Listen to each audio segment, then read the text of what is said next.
Painel Literário. Sejam todos bem-vindos ao painel literário da Rádio Transmundial. Eu sou o João Paulo Gouveia e hoje nós vamos falar sobre talvez acho que a base toda, né, da vida ministerial da igreja, né, que é missões. E para isso eu estou recebendo aqui Hans Udo Fuchs, pastor, missionário, né, foi missionário muito tempo na África. Isso. Vamos falar um pouquinho disso também.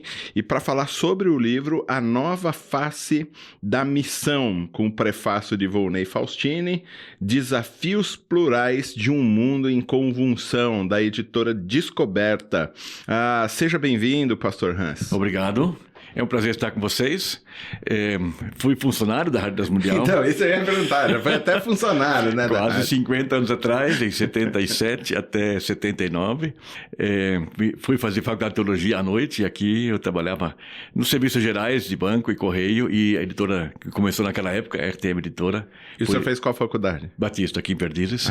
Teológica. Eu sou da teológica também. Então. E foi um tempo bem aproveitado morando aqui em São Paulo. Muito bem.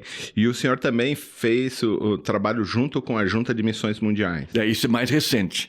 Naquela época, nos anos 70, começou o movimento de missões mais recente no Brasil. 74, mais ou menos, é a questão da Lausanne, né? E daí, 75, missão Antioquia. Isso. E o pastor Jonathan começou a fazer conferências em São Paulo, em vários lugares. E ele chamava, assim, 1 hora para Portas Abertas, 1 hora para a ABU, 1 hora para a Rádio Transmundial. Então, o pastor Mundo disse, vai você. Aí eu, com 23, 24 anos, ia falar de missões para os outros. Claro. Eu usava Mateus 24, 14, quando o evangelho foi pregado a todas as nações, então virá o fim. E a rádio alcança o mundo inteiro. A hora que o último carinha no meio do mato ligar o rádio, pode ser hoje. Pode ser hoje. Pode ser hoje. Jesus volta. Então, durante anos eu ia falando de missões para outros, até que Deus disse, e você? Então, eu me apresentei para ser professor num seminário em Angola, em 1990. Então, fiquei 2 anos lá, num contrato de 2 anos. Voltei e sempre mexi com livros, tradução para a Vida Nova e outras editoras. Então, na volta, eu abri uma editora em Londrina, que é essa Descoberta, com 2 pastores presbiterianos, com a ideia de publicar livros sobre missões e também de publicar livros de autores brasileiros. Eu, trabalhando como tradutor, eu pensei, por que tudo tem que vir dos Estados Unidos? Claro. Quando é que vamos fazer livros de autores brasileiros? E meus ex-alunos de Angola ficaram sabendo disso. Por que tudo tem que vir do Brasil? Quando é que alguém vai fazer os nossos livros? Então eu senti o chamado de novo, voltei para Angola para abrir uma editora lá. E aí publica livros de autores angolanos. Autores africanos, mas especialmente angolanos. Então eu fiquei mais 8 anos em Angola com essa finalidade, com esse objetivo de implantar uma editora. Mas eu expliquei para eles que eu aprendi que fazer livro é fácil. Eu preciso só de um gravador. Eu gravo 5 pregações de um pastor famoso, põe no computador, mando para a gráfica. Depois tem minha garagem cheia de caixas. Difícil é vendê-los. Difícil é pagar e vender, né? Então, esses 8 anos em Angola, eu fiquei abrindo livrarias. Abri uma empresa de importação para trazer bíblias e material aqui do Brasil, inicialmente. E fomos disponibilizando para quem quer revender. Então, nada disso era meu, é tudo particular lá, de cada um que teve iniciativa. E eu deixei 23 livrarias plantadas lá em 8 anos. A editora depois também saiu do papel. Eu vi que o senhor também fez alguns dos textos que estão na Bíblia Brasileira de Estudo, né? É um privilégio. O pastor Luiz Saião é o organizador. Me convidou, eu fiz Isaías e Atos dos Apóstolos ali. Muito bom. Nas notas de rodapé, na Bíblia Brasileira de Estudo. É um privilégio. É muito bom. Essa é uma Bíblia bastante legal, assim, de estudo. Gostei muito dela também. Fazer o devocional, né? Então eu tenho alguns capítulos em vários livros, mas só tem um livro que eu, vou dizer mesmo, escrevi, que são os 10 anos de Angola, que eu pus o título A Casa. Porque nós levamos uma casa prefabricada. Você fez com a sua esposa? É, minha esposa, nós dois. Juntamos nossas cartas, nossos diários e deu um livro. A casa, porque a gente levou uma casa prefabricada para lá. O senhor levou a casa? Sim. Eu fui lá para ver, onde eu ia dar aulas no seminário, e eu vi que o mais caro do projeto era o aluguel. Naquela época já, em 1989, 90, era $1.000 por mês. E eu ia ficar 2 anos, são $24.000. Eu comprei a casa por $14.000, mandei para lá. Saí no lucro. Ainda saiu no... E fico lá e tá lá até hoje abençoando alguém, não é? Que bênção isso, pastor. E em troca da casa que eu doei para o seminário, eles deviam me pagar um salário como se eu fosse uma pessoa local. E aí cometi um erro. Eu não perguntei antes qual é o salário do professor local. Só foi Só lá descobri baixo. quando eu cheguei lá, era $90, R$500 por mês. Que delícia. E eu com esposa e 4 filhos. Boa. Se quiser saber como é que eu vivi 2 anos em Angola com $500 por mês, tem que ler o livro. R$500, hein? Já pensou? Que vida.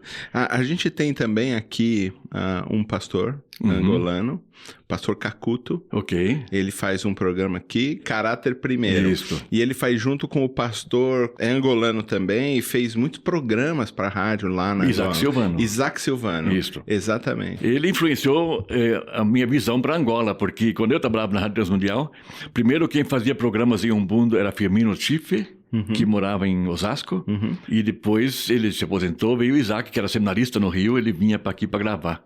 Então, eu ouvindo ele falar de Angola, ouvindo ele falar em Umbundo, cantar em Umbundo, me impressionou bastante. Depois que eu estava em Angola, eu fui visitar ele na Suazilândia. Agora ele mora nos Estados Unidos, Agora tá parece, aposentado. mas continua trabalhando para mandar... Sim, mas está aposentado, assim, entre aspas. Que nem eu. Num dos seus capítulos, o senhor fala sobre isso, né? O Então, missionário nunca aposenta? Na verdade, pastor cristão nunca aposenta, né? Mesmo cristão quando tira férias, ele não tira férias de ser cristão. A gente sempre é. A única diferença que eu digo é que o aposentado, eu que faço minha agenda. Antes eu tinha que seguir roteiros, agora eu posso fazer minha agenda. Agora, pastor, como surgiu a ideia de fazer um livro sobre missões, principalmente assim, com tantos autores? Como foi escolher os autores para estar aqui? Porque autor também brota que nem... Então, grama. A ideia desse livro é que a noção que as pessoas têm de missões é você ir para um outro lugar e plantar igrejas.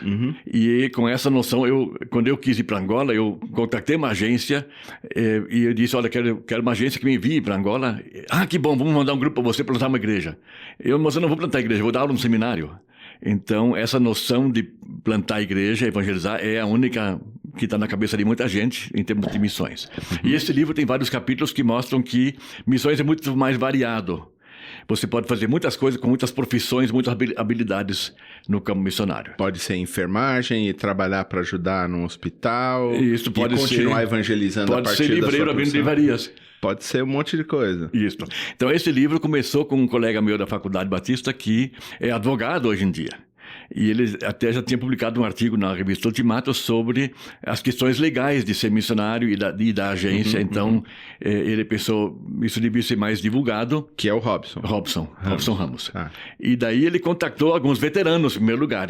Bertil Ekstrom, que é missionário antigo da Igreja Batista Independente, e que foi secretário de missões da Aliança Evangélica Mundial. Ele escreveu sobre o modelo tradicional de enviar missionários. E daí Oswaldo Prado, que é famoso também, sobre o papel da igreja e da agência. Mas daí o Robson me contactou, me ajuda aí, me faltam mais ideias para eu continuar. Então, ele já tinha uma doutora indiana da Índia para escrever sobre cuidado pastoral de missionários. Ele trabalhou um tempo nos Estados Unidos, na ABU, então ele tinha um capítulo sobre como trabalhar com estudantes estrangeiros, lá nos Estados Unidos, mas que se aplica aqui. Ele já tinha um capítulo do José Prado sobre como acolher refugiados. Mas faltava mais. Então, contactamos Marcos Amado, tem um capítulo agora sobre... O título é muito intrigante. Será que os cristãos têm um lugar à mesa para Maomé? Se Maomé viesse jantar com você hoje, você ia... Que é a fonte de estudo do doutoramento dele, me parece. Exatamente, ele condensou ali umas 15 páginas. Então, fomos agregando esses capítulos a mais. Ele já tinha um pequeno trecho de Mats Thunenhack, que é assim o que divulgou mais a ideia da missão empresarial. De países que missionário não entra, empresário entra, profissional entra. Então, um capítulo de Mats Thunenhack conseguimos ampliá-lo, e ele trouxe daí mais um autor sobre profissionais em missão, baseado no profeta Daniel, que é um funcionário público, e que era basicamente um funcionário público. Exatamente, e era tão crente que entrou na Bíblia. Então, você como profissional e como empresário pode ir para lugares que o missionário não entra, mas vai ser bem-vindo porque traz capital, traz investimento, traz know-how. Então, esse é o tchan de missões hoje em dia, de você, que se quer mesmo ir para lugares que mais precisam, não vai ser com diploma de pastor. Provavelmente não, porque os caras barram, né? Não vai nem ganhar visto. Não, sabe que outro dia, um tempo atrás, alguns anos atrás, eu fui na Casa Bahia para comprar Acho que era uma geladeira, alguma coisa assim. Falei, vou fazer o carnê e tal. Tá bom, qual a sua profissão? Eu falei, pastor. Não, pastor não, eles não vão aprovar. Como assim? Não, pastor não dá, entendeu? Eu falei, mas eu dou aula. Não, professor sim, professor eles aprovam. E eu fiquei exatamente com esse tipo de pensamento. Algumas vezes, a nomenclatura de pastor Saião também tem isso. Epa, peraí, isso aqui queima meu filme. Muitas vezes. Sim. A nomenclatura de pastor é barra. Mas se você entra como um professor, como um enfermeiro, como um médico, como um profissional liberal... Você é bem-vindo. Você é bem-vindo. Isso. Que coisa. E aí eu pensei, o que mais eu posso contribuir para esse livro? Eu voltei do campo missionário e estou me aposentei, e eu senti... Entre aspas, você falou. Não, vou pôr isso aqui entre aspas. Entre aspas, porque a diferença, como eu falei, é que eu agora faço minha agenda, mas estou bastante ativo ainda. Mas eu notei que a gente tem que se preparar para essa situação. Não só pastores ou missionários, mas também profissionais em geral. Muita gente para de trabalhar de repente e entra em crise, porque não estava preparado para a fase em que de repente não faz mais nada. Então, então eu escrevi um capítulo sobre isso. A crise de identidade e especialmente a crise financeira. Porque você não se preparou para essa época em que você não tem mais dinheiro. Verdade. Esse papo tá muito bom. A gente vai continuar ele na semana que vem, tá bom, pastor? Pode ser? Pode ser, com certeza. Sejam todos bem-vindos ao painel literário da Rádio Transmundial. A gente vai continuar um papo da semana passada, né, pastor? Mesmo, eu já errei lá, né? Tava fazendo, eu já errei. Falei, vamos continuar o papo da semana que vem. Vai ver, vai ter semana que vem ainda. Quem sabe? Né? Vamos lá. Mas o senhor terminou falando a semana passada sobre os missionários que não se preparam para a aposentadoria. Quer dizer, o cara vem, ele faz de 0 a 100 em 1 minuto e de repente cai para 0 de novo em 1 minuto. E eles não se preparam emocionalmente também. A gente vai falar um pouco financeiramente mais para frente, mas eu queria que o senhor comentasse exatamente isso. Por que, primeiro, os missionários não se preparam para o fim, né? Para o fim da sua carreira, vamos dizer assim. Ou se existe fim da carreira para um missionário, um pastor, alguém que trabalha no ministério, por que eles não fazem? Quais são as causas? Então, eu quero falar primeiro do choque do retorno. Existe um choque cultural quando você chega no outro campo, porque tudo é diferente. A que o senhor fala disso num dos capítulos. Num dos capítulos eu falo sobre isso, mas o choque do retorno é pior, porque você... tenta imaginar a cena, não é? Você no aeroporto é despedido por uma multidão, uma igreja toda leva você para o aeroporto para você ir, e você guarda essa foto na memória. E você volta, você acha que vai encontrar essa mesma foto na tua frente quando sai do avião e não vai ter ninguém lá, ou 1 ou 2 parentes e tal. Então, esse choque do retorno é mais difícil de absorver. E também vem junto uma crise de identidade, porque até aqui você era missionário, o que você é agora, não é? Então, dá para cometer 2 erros na volta. Um é se jogar no trabalho e fazer um monte de coisa na igreja que acolhe você, mas você não tem mais o pique para isso. Você está aposentado, você está cansado, você está esgotado muitas vezes, e fisicamente também a idade chegou. O outro extremo é não fazer nada. Então, a igreja às vezes não sabe o que fazer com você, e você não quer pegar. Então, achar esse meio termo da crise de identidade é um desafio. E esse é o capítulo que eu coloquei ali para refletir sobre isso, preparar-se para isso. Eu me lembro conversando com o Dr. Shedd. Sim. E ele dizia assim, não, a gente tem que ter muita misericórdia, muita piedade dos missionários que voltam. Porque eles, se ficam muito tempo fora, eles já não são brasileiros como eles eram. E eles nem são do país onde eles estiveram. Então, parece que fica meio num limbo entre uma identidade nacional X e Y. E quando volta, os filhos, então, sofrem muito com isso, né? A gente chama de terceira cultura. Não é nem aqui, nem lá. É uma terceira cultura. Mas como que a gente lida com isso, pastor? Como que a igreja pode minimizar a dor e essa angústia que os missionários sofrem? Então, alguma coisa é importante participar. O missionário tem muito para dar, muita experiência acumulada. Então, no meu caso, eu faço parte do Conselho de Missões da igreja. Eu sou membro da Primeira Batista de Curitiba. Então, eu participo do Conselho de Cuidado dos Missionários e estou à disposição dos pastores da PIB para acompanhar missionários. São 13 atualmente. Que agora é o Michel, né? Pastor Michel Piragini é o pastor. Era o Piragini antes, o pai, né? Era o pai. Então, a PIB apoia 13 casais ou solteiras fora do país. Então, com a minha experiência, eu posso acompanhá-los e ajudá-los com conselhos e telefonemas. Então, eu posso repartir o que eu acumulei de experiência durante esses anos todos. O senhor vai visitá-los? Eu já visitei alguns, mas hoje em dia é tão fácil pela internet, então eu basicamente telefono todo mês para eles. E conversa com eles. Conversando, e alguma emergência que surge, a gente pode sempre interferir. Legal. A gente tem um trabalho, pelo menos a gente quer terminar de implantar esse trabalho, que tinha um casal na igreja que tinha um coração muito voltado para os missionários. Então, eles guardavam dinheiro para as férias e tudo em família. Então, eles iam, por exemplo, nós vamos para a Europa agora. Então, eles iam para a Europa, mas eles não iam a passeio. Eles iam para ficar 3, 4 dias com os missionários. E uma das reclamações que ele dizia assim, não, eles até recebem, eles têm sustento, eles estão bem assim financeiramente até, eles conseguem fazer, mas eles estão sozinhos lá. Né? O quanto é importante essa participação que o senhor faz na vida dos missionários, estar presente na vida deles, ajuda também a eles se prepararem para esse momento também de retorno. Ajuda muito porque, como você disse, eles se sentem sozinhos. Então, eu chamo isso de família da PIB. Eu incluo eles na família, eu trago eles para a família. Alguém da PIB, de caráter oficial e extraoficial, porque eu estou aposentado, não é? Eu não sou o pastor da PIB, mas alguém da PIB vai lá e tem contato com eles. Então, isso é importante.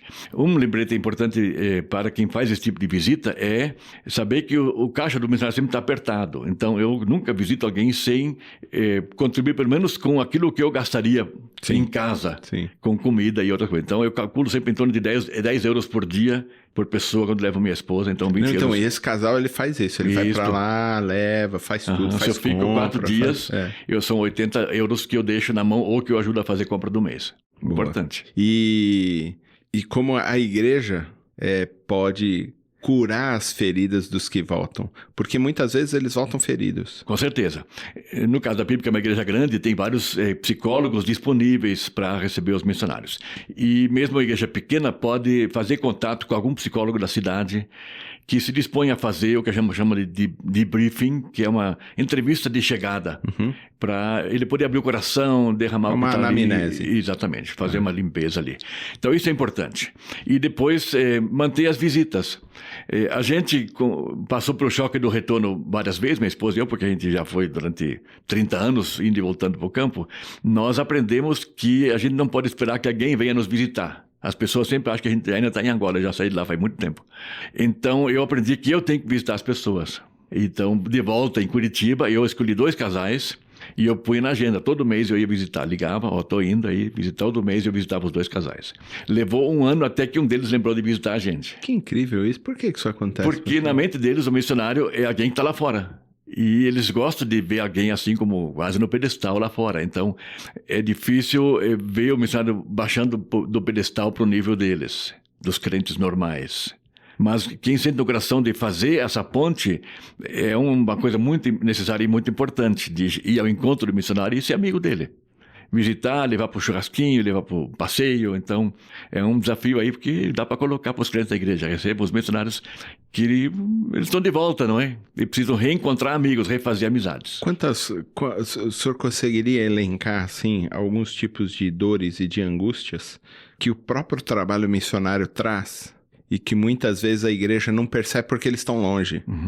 Um erro que eu cometi e que posso compartilhar, quando a gente chega no campo, geralmente muito necessitado, que a gente costuma mandar missionários para lugares muito pobres e carentes, aí a gente se joga de pescoço no trabalho. Então, nos primeiros 2 anos que eu fiquei em Angola, eu tinha contrato para 2 anos para dar aula no seminário. Mas éramos só 3 professores, eu dava 7 disciplinas. E daí o diretor perguntou, você não tem algum material aí autodidático para a gente formar obreiros mais rápido, que a gente está formando muito pouca gente. Só 4 casais nesse ano, 2 no ano que vem. E eu tinha levado o material do Dr. Shed, um material da Vida Nova chamado Seja um Obreiro Aprovado. Ok. Então eu tinha só o volume 1, 100 volumes, comecei com 2 classes grandes. Mandei ver mais material, de repente estava com 200 alunos em 9 classes aos sábados. Isso que o senhor comenta isso nos capítulos. Aí minha gasolina acabou em 2 anos. Quando terminou o tempo, eu até podia talvez ter renovado meu contrato, mas eu não tinha mais condições físicas de continuar. Então o missionário volta muito cansado, muitas vezes volta estafado. E aí precisa de tempo para repouso, uma casa para ficar um tempo, uma casa de praia, se alguém tem para disponibilizar. Emprestar um carro para ele poder se localizar até que ele consegue se achar, então... Mas o missionário não fica culpado? Você, puxa vida, tô lá, eu vou tirar férias, por exemplo, para recarregar as baterias. Não rola uma culpa? As pessoas ficam muito culpadas, né? Porque... eu senti isso naqueles primeiros 2 anos em Angola, porque eu cheguei e eu pensei, bom, férias só daqui a 1 ano. E eu fiquei chateado de ver quem trabalhava em ONGs, tipo Visão Mundial e World Relief e outras ONGs que trabalhavam em Angola, país saindo da guerra. Eles saíam do país a cada 3 meses para 2 semanas de férias. E eu dizia, isso é injusto. E eu aqui trabalhando duro 1 ano inteiro sem tirar férias. Depois eu aprendi que isso é necessário. Países que estão em guerra ou em dificuldade econômica muito grande causam estresse muito grande. E você tem que tirar férias mais de 1 vez por ano. Tem que achar uma válvula de escape, alguma atividade. Eu depois achei uma praia que eu posso ir mais perto, uns 70 quilômetros. Eu ia 1 vez por mês ou coisa assim para passar 1 dia ou 2 na praia. Para dar uma desanuviada. Isso, leva uma barraca, praia deserta, e acampa ali. Uma vila de pescadores perto, compra uns peixinhos fresquinhos do mar, para você desestressar. Então isso é importante. E as férias são importantes também. Não tem que recarregar as baterias. Sem culpa. Sem culpa. Eu aprendi que a minha maneira de desestressar é viajar. Então mesmo hoje eu gosto de pegar a estrada. Curitiba, Londrina, eu vou bastante, 1 vez por mês, são 400 quilômetros. Então é um passeio. É um passeio para mim. Só para deixar a cabeça isso mesmo. Tranquila. Porque eu continuo trabalhando, além de ir em eventos, hoje à noite vou falar num evento, mas eu continuo traduzindo livros, então eu estou ocupado durante o dia. Eu preciso de vez em quando sair para desestressar. É duro isso, né? De culpa, né? Como carrega a culpa, né? Eu acho que é um exercício mental que você tem que fazer, mas é mais fácil mais para o fim da carreira. No começo eu sentia mais culpa. E pelo seguinte, eu fiquei 2 anos, e 2 anos é um tempo muito curto para você fazer um bom trabalho. Eu digo assim, quer fazer um curto prazo, faça até no máximo 6 meses, que o choque cultural acontece com 6 meses. Então, até 6 meses você achou tudo legal, todo mundo gostou de você, você sai com um sentimento bom. Se você fica mais que 6 meses, você começa a se envolver emocionalmente e começa um trabalho mais a fundo, mas não termina. E daí dá um sentimento de culpa muito grande. Muito bem, nós vamos continuar esse papo na semana que vem, porque aí a gente vai entrar realmente na perspectiva dos missionários que precisam pensar na vida financeira para a sua aposentadoria, tá bom? Pode ser? Pode ser. Sejam todos bem-vindos ao painel literário da Rádio Transmundial. A gente terminou a semana passada falando sobre a vida dos missionários, culpa e tudo mais, e já deu o spoiler do que rolaria essa semana, que era falar sobre a preparação financeira, tanto para ir, porque também o senhor deu testemunho, nós estamos aqui com o pastor Hans Udo Fuchs, e o senhor deu aí o testemunho em uma das semanas que a gente conversou, falando que foi para lá e não perguntou quanto que era o salário local, e ficou com R$500 para poder sustentar a família com 4 filhos. O livro que a gente está abordando, que o senhor tem 2 capítulos e é um dos organizadores do livro, é A Nova Face da Missão, né? Da editora Descoberta. Desafios Plurais de um Mundo em Convulsão. Pastor, o senhor acha que todos os detalhes devem ser feitos logo na partida, no planejamento de ida? E muitas vezes a gente não estou indo por dinheiro, é missão, a gente pensa numa coisa muito idealista e depois quebra a cara quando chega no lugar porque não planejou a vida financeira para ir, né? Todos os detalhes devem ser contemplados no planejamento de ida? Na medida do possível, sim. O que der para planejar, tem que planejar. As agências funcionam de várias maneiras, mas geralmente cada candidato se levantar o seu sustento para poder ir para o campo. Então, para mim foi colocado um alvo de $1.000 por mês. Então, antes de poder ir, eu visitei amigos e igrejas e levantei $800, que foi o alvo inicial. Consegui, com 5 igrejas. O que faltou no primeiro momento foi passagens aéreas e um plano de saúde ou de emergência, que também é importante. Aí eu fui falar com mais 2 pessoas muito próximas e eles disseram, olha, nós não prometemos um sustento mensal, mas as passagens aéreas podem deixar por minha conta. E o outro disse, olha, o plano de saúde eu conheço um na Inglaterra, assim, assim, assim. Eu pago uma vez por ano para vocês dois um pacote. E foi muito importante.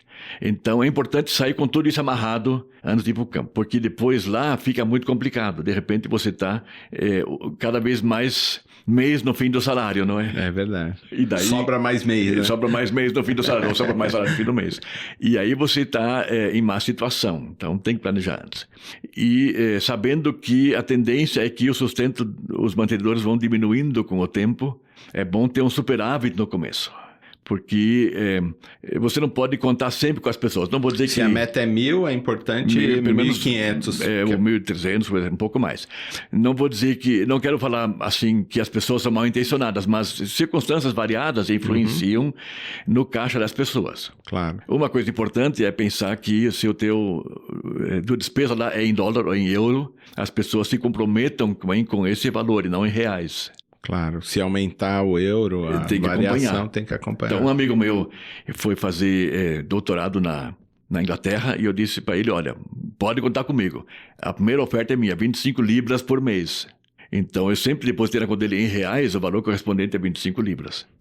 Essa variação é importante, né? Senão, depois... vai defasando vai desfasar muito rapidamente. Agora o dólar foi a 6... E se você está dando R$200 ou 500 ou R$300 por mês, ele deu menos dólares de repente. Então o mantenedor também precisa ficar atento no cuidado do missionário. O mínimo que ele pode fazer é, uma vez por ano, reajustar pela inflação que ele está contribuindo. Tudo bem. Eu tive duas igrejas que mantiveram o mesmo valor sem mudar por 10 anos. Isso não resolve muito. Começou com 1.000, terminou com 200. Não, dólares. Mas, Só para entender então, que isso foi é importante. E a outra parte importante das finanças, que vale também para muitos pastores. Como o pastor recebe muitas vezes um valor baixo da igreja, e não por lei, o pastor não é funcionário, ele é autônomo, então a parte da contribuição na igreja é responsabilidade dele. E aí, geralmente, os pastores pagam só sobre um salário. E quando se aposentam, ganham um salário. Aí o nível cai muito. Então ele não pode aposentar. Ele precisa trabalhar até morrer, porque um salário não paga nem a comida. Pastor, e a questão também no planejamento, tanto financeiro que a gente está falando, com planejamento de morada e tudo, o senhor falou num dos episódios anteriores de que comprou uma casa aqui pré-fabricada, levou ela para lá, que saia mais barato que pagar aluguel. Isso. O senhor chegou a ir para lá antes de tomar a decisão definitiva de... Sim, eu fui lá antes, fui convidado para ser professor de um seminário, então eu fui lá um ano antes, dei um mês de aulas lá, para ver se eles me aceitam, e para eu ver a situação. E daí eu vi que o mais caro do projeto seria o aluguel de uma casa, tá? Na época, já em 89, $1.000 por mês. Então eu achei mais barato levar uma casa pré-fabricada, eu ia ficar 24 meses, são $24.000, eu gastei 14 mil na casa, e a casa está lá até hoje sendo útil, então nesse sentido foi um bom investimento. Mas aqui no Brasil, eu tinha 45 anos quando eu comecei a pagar um consórcio de casa. Um amigo meu lá em Londrina, que é muito enfático na sua venda de consórcios, ele não me largou do meu pé até que eu entrei no consórcio. E foi bom porque eu estava longe, então, quando eu fui contemplado, e fui contemplado logo no começo, que é uma questão de sorte no consórcio, ou no começo ou no fim, não é? Eu fui contemplado logo no começo e pude comprar um imóvel e pus para alugar, e o aluguel ajudou a me pagar minha prestação. Boa. Então, eu consegui um imóvel pagando muito pouco. Mas é um desafio para cada missionário pensar nisso. Onde é que eu vou morar quando eu voltar? Às vezes vai ganhar uma herança, uma parte da herança. Uma dica é prestar atenção em leilões de imóveis da Caixa Econômica ou de algum outro banco, que às vezes você consegue um bom preço num imóvel que está detonado, que algum inquilino, o comprador não pagou, então, mas você vai gastar menos arrumando aquele lugar e pagando um pouquinho do que construir e comprar um negócio novo.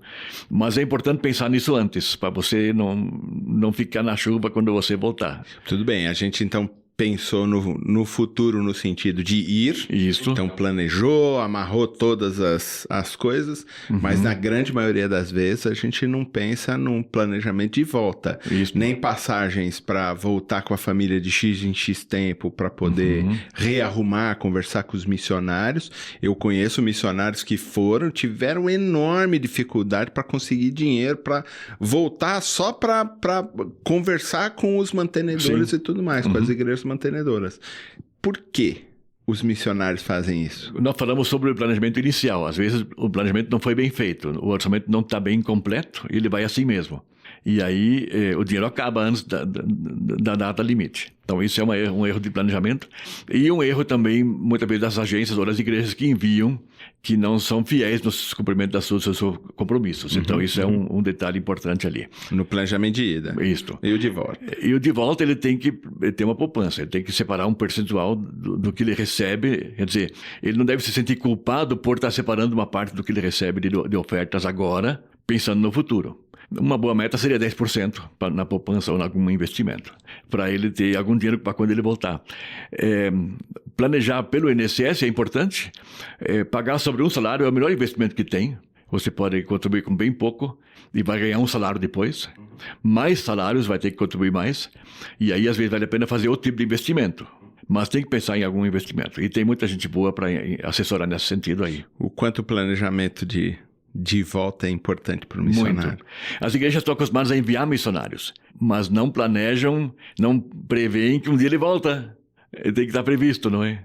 No livro aqui eu pus uma estatística mostrando que no Brasil os aposentados e pensionistas, 46% dependem de parentes, 28% vivem de caridade, 25% continuam trabalhando e só 1% é independente financeiramente.